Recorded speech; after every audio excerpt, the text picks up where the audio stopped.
BBC news আন্তর্জাতিক সংবাদে আপনাকে স্বাগতম। শুরুতেই সংবাদ শিরোনাম, এরপর বিস্তারিত। হরমুজ খুলে দিলেও ইরানের ওপর বন্দর অবরোধ থাকছে, ট্রাম্প। লেবাননে যুদ্ধবিরতি ঘোষণা করতে ইসরায়েলকে বাধ্য করা হয়েছে। 10 দিন হরমুজ প্রণালী সম্পূর্ণ উন্মুক্ত থাকবে, ইরানের পররাষ্ট্রমন্ত্রী। এরদোগানের সঙ্গে বৈঠকে বসছেন পাকিস্তানের প্রধানমন্ত্রী। আপনি যদি মুসলিমদের পাশে থাকতে চান তাহলে ভিডিওতে লাইক করে চ্যানেলটি অবশ্যই সাবস্ক্রাইব করে দিবেন এবং কমেন্টে জানিয়ে দিবেন আপনার মূল্যবান মতামত। হরমুজ খুলে দিলেও ইরানের ওপর বন্দর অবরোধ থাকছে, ট্রাম্প। ইরানের সঙ্গে একটি স্থায়ী শান্তি চুক্তি স্বাক্ষরিত না হওয়া পর্যন্ত দেশটির ওপর বন্দর অবরোধ বহাল রাখার ঘোষণা দিয়েছেন মার্কিন president Donald Trump. White house থেকে দেওয়া এক বিবৃতিতে তিনি জানান, বর্তমানে হরমুজ প্রণালী বাণিজ্যিক কার্যক্রমের জন্য পুরোপুরি উন্মুক্ত এবং প্রস্তুত থাকলেও ইরানের ক্ষেত্রে মার্কিন বন্দর অবরোধের কোনো পরিবর্তন হবে না। প্রেসিডেন্ট ট্রাম্প পরিষ্কার করে বলেন, ইরানের সঙ্গে চূড়ান্ত লেনদেন বা সমঝোতা শতভাগ সম্পন্ন না হওয়া পর্যন্ত এই বন্দর অবরোধ পূর্ণ শক্তিতে কার্যকর থাকবে। আপনি যদি মুসলিমদের পাশে থাকতে চান তাহলে ভিডিওতে লাইক করে চ্যানেলটি অবশ্যই সাবস্ক্রাইব করে দিবেন এবং কমেন্টে জানিয়ে দিবেন আপনার মূল্যবান মতামত। লেবাননে যুদ্ধবিরতি ঘোষণা করতে ইসরায়েলকে বাধ্য করা হয়েছে। ইরানের প্রেসিডেন্ট মাসুদ পেজেশকিয়ান এক টেলিভিশন ভাষণে দাবি করেছেন, প্রবল কূটনৈতিক চাপের মুখে ইসরায়েল লেবাননে যুদ্ধবিরতি ঘোষণা করতে বাধ্য হয়েছে। তিনি স্পষ্টভাবে উল্লেখ করেন, হিজবুল্লাহ এবং লেবাননের অন্যান্য ফ্রন্টে আক্রমণ করার কোনো অধিকার ইসরায়েলের নেই। এই সংকটে ইরানের মর্যাদা ও গর্ব অক্ষুণ্ণ রেখে কূটনৈতিক তৎপরতা পরিচালনায় একনিষ্ঠ সহযোগিতার জন্য তিনি পাকিস্তানকে বিশেষভাবে ধন্যবাদ জানান। প্রেসিডেন্ট পেজেশকিয়ান পুনর্ব্যক্ত করেন যে ইরান কখনোই পারমাণবিক অস্ত্র অর্জনের চেষ্টা করেনি এবং দেশটি এই অঞ্চলে কোনো ধরনের অশান্তি বা সন্ত্রাসবাদ চায় না। তিনি বলেন, তেহরান আন্তর্জাতিক আইনি কাঠামোর মধ্যে থেকে নিজেদের আঞ্চলিক অখণ্ডতা রক্ষার পাশাপাশি শান্তি প্রতিষ্ঠায় আগ্রহী। ইরান তার নীতি ও অবস্থানের বিষয়ে সর্বদা অটল থাকবে এবং বিষয়টি সংশ্লিষ্ট পক্ষগুলোর পরিষ্কারভাবে বোঝা উচিত বলে তিনি মন্তব্য করেন। আপনি যদি মুসলিমদের পাশে থাকতে চান তাহলে ভিডিওতে লাইক করে চ্যানেলটি অবশ্যই সাবস্ক্রাইব করে দিবেন এবং কমেন্টে জানিয়ে দিবেন আপনার মূল্যবান মতামত। এরদোগানের সঙ্গে বৈঠকে বসছেন পাকিস্তানের প্রধানমন্ত্রী।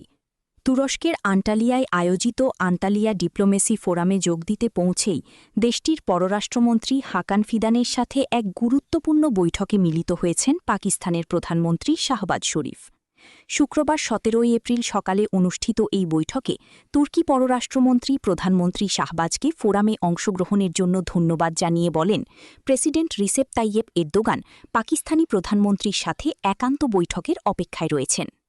বৈঠকে শাহবাজ শরীফ তুরস্কের আতিথেয়তার প্রশংসা করে দেশটিকে তার দ্বিতীয় নিবাস হিসেবে অভিহিত করেন। এই সফরে পাকিস্তানের উপপ্রধানমন্ত্রী ও পররাষ্ট্রমন্ত্রী ইসহাক দার এবং প্রধানমন্ত্রীর বিশেষ সহকারী সৈয়দ তারিক ফাতেমিও তার সাথে রয়েছেন। ফোরামের সাইডলাইনে পাকিস্তানের উপপ্রধানমন্ত্রী ইসহাক দার বেশ কয়েকজন বিশ্বনেতা ও পররাষ্ট্রমন্ত্রীর সাথে সিরিজ বৈঠক করেছেন। তিনি বসনিয়া ও হার্জেগোভিনার পররাষ্ট্রমন্ত্রী এলমেদিন কোনাকোভিচের সাথে সাক্ষাৎ করে দুই দেশের ঐতিহাসিক ভ্রাতৃত্বপূর্ণ সম্পর্ক পুনর্নিশ্চিত করেন।